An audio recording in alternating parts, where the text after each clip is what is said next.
এখান থেকে সবক আমাদেরকে গ্রহণ করতে হবে। আমেরিকার শক্তির তুলনায় তালেবানরা হচ্ছে মশার মতো।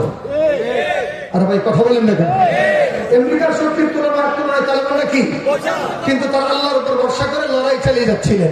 এই জায়গায় আমাদের অনেক আপত্তিতে হুজুর আমাদের রাষ্ট্রটা ছোট, পার্শ্ববর্তী 3 দিক দিয়ে ঘিরে আছে ভারত, আছে বঙ্গোপসাগর, চাপ দিয়ে হতে মরতে হবে, নতুবা পানির মধ্যে চুপনি খেয়ে মরতে হবে।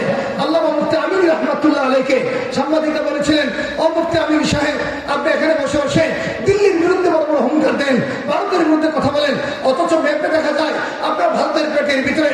মুফতি আমিন রহমাতুল্লাহ আলাই একটি জবাব দিয়েছিলেন, তার নকল আমি আপনাদেরকে শোনাচ্ছি। তিনি বলছিলেন, হ্যাঁ আপনারা দেখছেন আমরা ভারতের পেটের ভিতরে, আমিও বলি পেটের ভিতরে, তবে পেটের ভিতরে কলিজা ঘিনা না, নারী বলি না, পেটের ভিতরে ক্যান্সার। যে ক্যান্সার হলে থাকে না কোনো আনসার, ক্যান্সার হলে থাকে না কোনো আনসার। সাংবাদিক বুঝতাম না, বুঝাই বলেন তো একটা মানুষের পেটে যদি ছোট্ট একটা ক্যান্সার হয়, যেমনি ভাবে এই ছোট্ট ক্যান্সারের প্রভাবে তার গোটা রূপটা নিয়ে বের হয়ে যায়, মানুষটা ডেড হয়ে যায়। বাংলাদেশ ভারতের তুলনায় ক্ষুদ্র হইতে পারে, কিন্তু বাংলাদেশের অধিকাংশ মানুষের জীবনে লা ইলাহা ইল্লাল্লাহ জয়ধ্বনি, আল্লাহু আকবার জয়ধ্বনি আছে।